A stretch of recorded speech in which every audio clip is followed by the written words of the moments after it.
I think it's getting on very well, especially as this is a workshop performance, which is a bit innovative, and I have the best hopes for a very good show when it comes.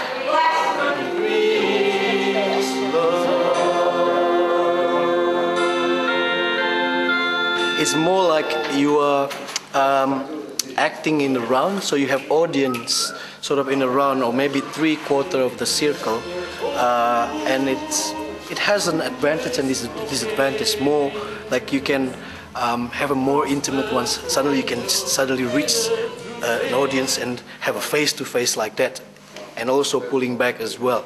And it does something different to the choreography as well, where you're not facing to the front only. Be the cure.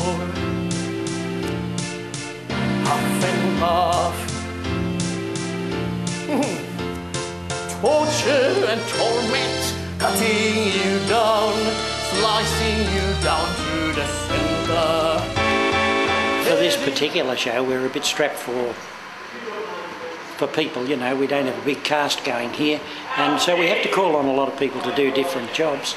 And but when we do have a full cast and everybody's working very hard, John's idea is to spread the load out to people, give them all a chance to develop their talents, so that we might have 2 or 3 people playing the same part. And then sometimes we'll have the same 2 or 3 parts being played by the same person. So there's a lot of ebb and flow from one job to another by different people. I can't drive out this dark evil spirit. There is some force working against me. Some great force. What is it? I've got 3 different characters. Hector in the modern day to start with in scene 1 and at the end of the production. And Alamas, the magician, in different scene, different costume, and Nero, who is no hero. Let's face it, Nero is no hero, dearie. Nero is no hero. Napoleon is not, leadership is not his lot. And I'm not a Genghis Khan, I'm just a guy that's full of fun.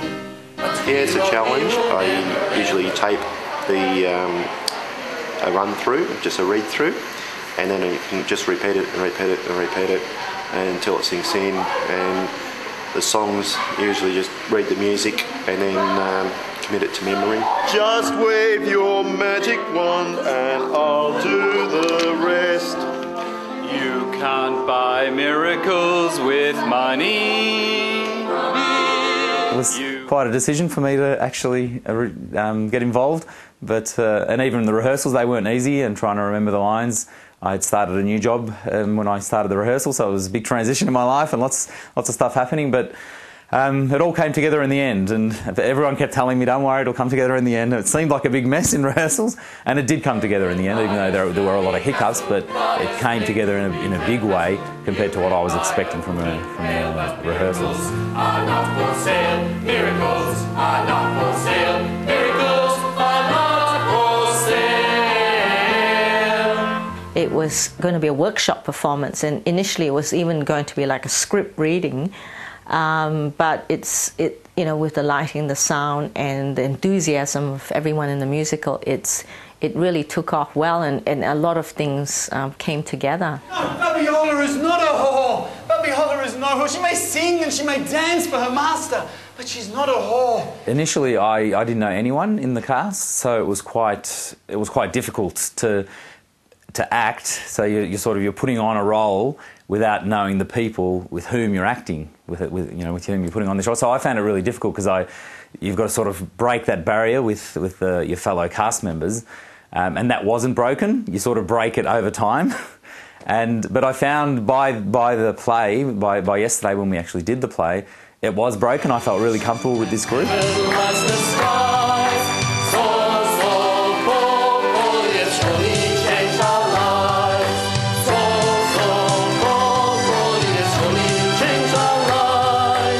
I actually never even thought of doing the play at all, to be honest. I bumped into John Lee, who I hadn't seen for about 12, 13 years at a Christian music night, and he just asked me if I would like to be in the play.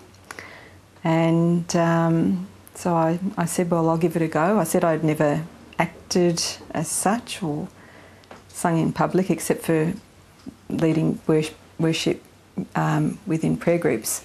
And so I thought I'd give it a go. And at first I thought, what have I done? And as I got along to it and we did more practice, you get to know the other people that are actually in the play. I was very impressed with how committed the directors and producers were, and because we only had a few months to prepare and rehearse and get it all together, and I think everyone just worked together really well, and it seemed to come together in the end.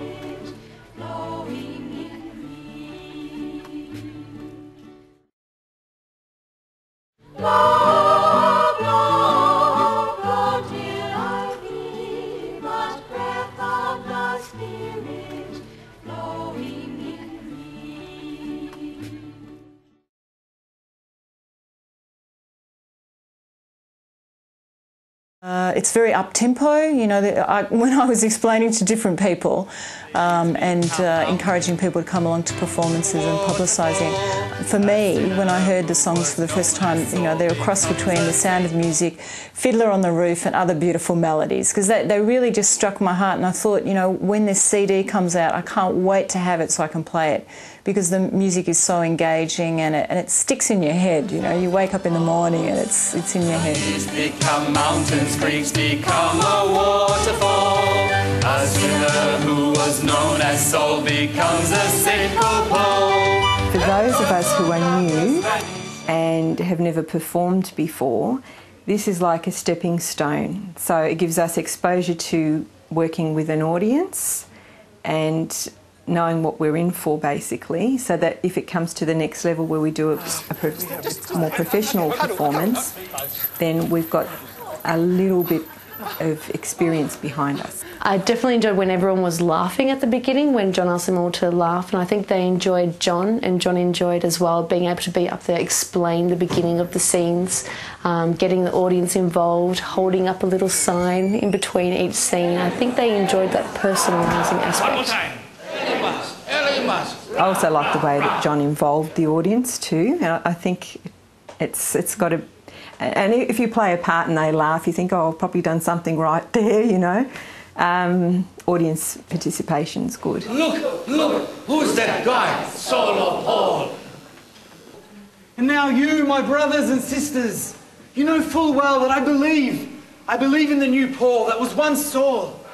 And I believe in the message that Jesus gave to him, that we should spread the good news to all the ends of the earth. So what I found was, just internally, I went through this journey of accepting the fact that it's not perfect, that I made mistakes, that as a cast we were making mistakes, some people were forgetting our lines, but that's fine. That's, you know, it doesn't have to be perfect, and that God can still work through this imperfect play. And for me that was quite, it was a journey I went on myself, which I sort of came to fruition yesterday when we were making mistakes, and you sort of realise, wow, God's still using this.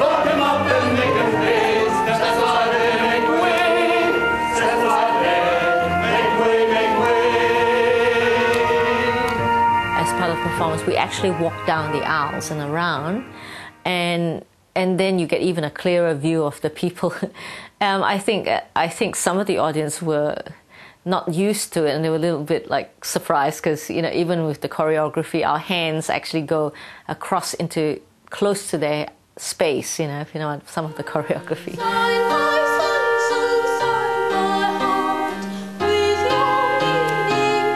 They love the story, the music, the costumes, and you know, some of them said they really loved the acting, so that was really good. And also some people said they were really touched, and they, you know, brought tears to their eyes. And there was a scene where Stephen, one of the martyrs, dies, and one of the friends of David, who was the principal actor, said that when Stephen the martyr died, she was so touched, one of the people in the audience, that she was in tears.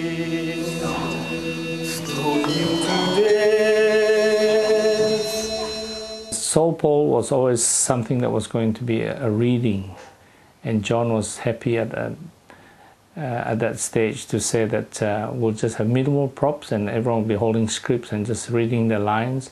As time went by, he decided that he was going to actually get more and more costumes for the whole show, and that it wasn't actually reading from the script, it was almost a full-blown production. We were pleasantly surprised that this production, with such a low budget and such a small number of actors coming in together, that we were able to produce quite an entertaining level of a musical on a very low budget. Faith and hope and love, and the greatest of the degrees, love. Meanwhile there is with us faith and hope and love, and the greatest of the degrees is love.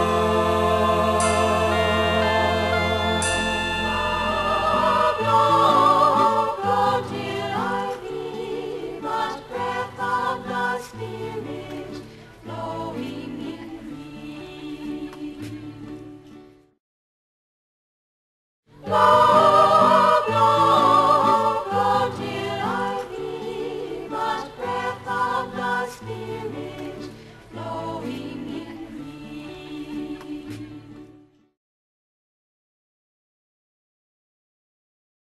Putting on a play, I suppose, sometimes can be about performing and sort of, almost ego and things, but for me this is something really different. It's more about service. You're serving each other and you're working together. Just how everybody, sees a need and helps each other, and, you don't have to be asked, you just get in and do things, and that everybody's in there to serve each other and to serve God first and to serve each other. So it's very inspiring.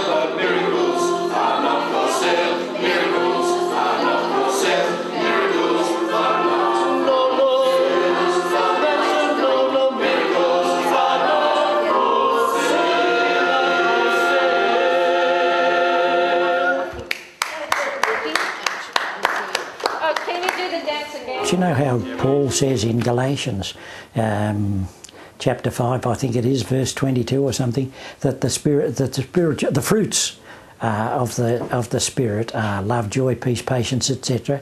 And he talks about the gifts too, doesn't he? And what the gifts are. Well, he doesn't put in that list of gift things like singing and dancing, but they are part of the gifts. And they are maybe in the first instance natural gifts, but then they become spiritualised as our faith makes us grow further into the specific talents that we've been given. So they do become spiritual gifts. And a person who dances for God, or sings for God, or writes whatever for God, is operating in the spiritual gifts realm. I enjoyed the spiritual aspect of it, and I think that there's a lot of commitment from all of the actors, especially the major actors and all the other actors. There's a commitment to God, and that's why they're able to give such an outstanding performance. I think that all the lead players gave a really outstanding performance in this play.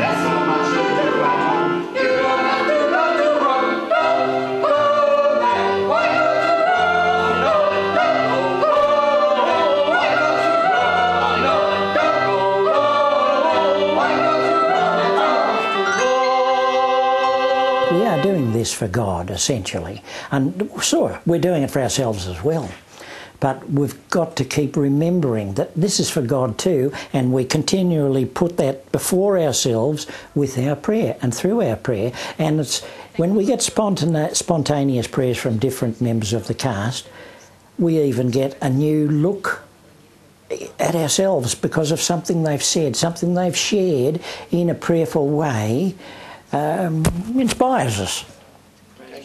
The exciting thing is just the prayer, and in a sense that really draws the group together, that we pray together, share together, share our burdens, pray with one another, and that really bonds the group.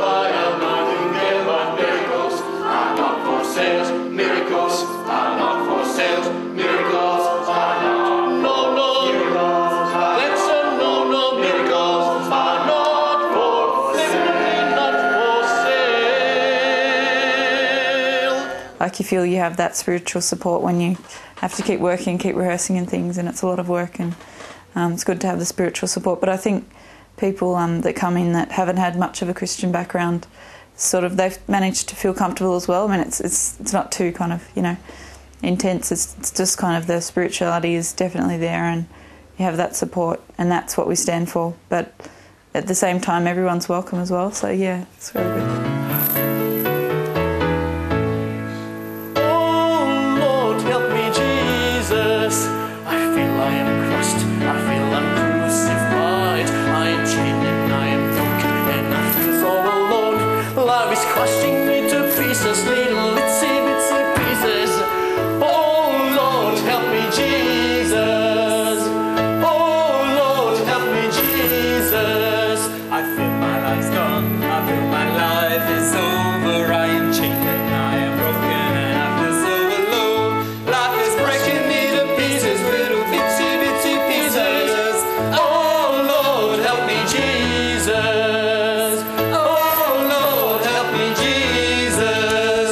We have actually been well blessed, because a lot of our actors and even the crew and helpers are all very committed Christians. They have been wonderfully touched by the musical, both in terms of the production of the musical and also by the fact that the community that's been built and that has been engendered by this musical has given rise to a group of very committed spiritual actors and technical people who have come together to help us to produce a show.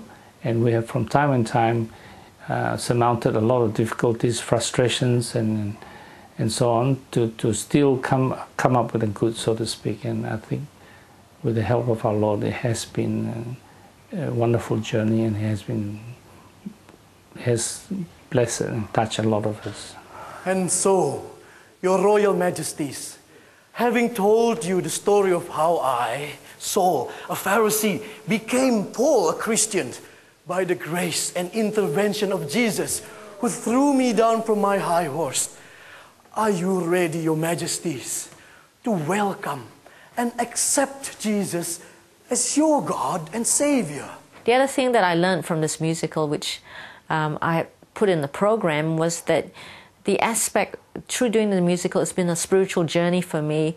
And Saul Paul, I think, has a message, which is that the aspect that John, the writer of the musical, and he's the director also, put in was the intimacy that, you know, it's really portrayed in this musical of the love between Paul and God, and how he chose not to get married. Not necessarily that you have to not get married, but what he made me aware of, whether someone's married or not, is that we need to have a loving relationship with God, almost a romantic relationship with God, and almost I have a tendency in the past to think of God more as a Puritan, like, you know, it's not human, we can't touch God. You don't talk about God in a sense of, I suppose, romantic kind of, that you can touch God or feel God. And I think one of the songs quite portrays that, you know, where, you know, of the God's love for us, the passion that God has for us. Meanwhile there is with us faith and hope and love, and the greatest of the degrees love. Meanwhile there is with us faith and hope and love, and the greatest of the degrees is love.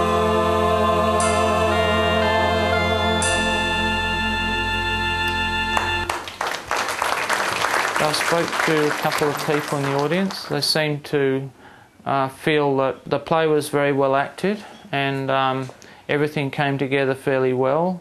For a group of actors who haven't really played together before, I think it was a good result. I think the audience were happy. Most of them have been extremely positive, really enjoyed the fast pace of the storyline. They enjoyed the casual environment. A woman mentioned that she'd love to see it in a really big church, so then the sound could echo through and just take up more space. And it was just generally overall really good feedback. The original reason I got involved was because I wanted to belong to something within the confines of the church which had a mission to outreach, but in a creative way. And I found that being part of a play was, you know, it's providing predominantly, it's giving a message, but also it's providing entertainment, and people need that, you know. And I think a message can be given through music, through dance, through song, and that's what Saul, Saul, Paul, Paul did. It really, you know, provided that opportunity to pass on a message in a very creative, you know, in a creative setting. It is actually a preliminary to a big production next year, so I find that exciting to share with the audience the development of the play as it goes on. It's just like one big conspiracy together to make it a good show.